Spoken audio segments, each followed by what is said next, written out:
ஆயிரம் குறை இருந்தாலும் ஆத்தா குறை இருக்கக்கூடாதுன்னு சொல்லுவாங்க. நான் இன்னும் கல்யாணம் ஆகாத பையன். வயசு 25 தான். தம்பி வயசு 25 வயசு தான் ஆகுது.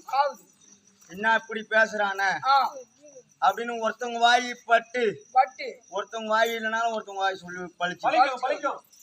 அதனாலே நாடகத்து பிரகாரம் நாங்க கதையை நடத்த வந்திருக்கிறோம். ஏதோ ஆத்தால 50 ரூபா பேச வேண்டியது வரும். உங்கள் பிள்ளை அங்கீகாரத்திலே தவறு செய்து விடுத்தால் எப்படி பொறுத்து ஆட்கொள்வீர்களோ அதை போன்று இந்த அடியனும் ஆட்கொள்ளுமாறு கேட்டுக்கொள்கிறேன். இந்த இதை உள்ள வச்சுட்டீங்களா? நீ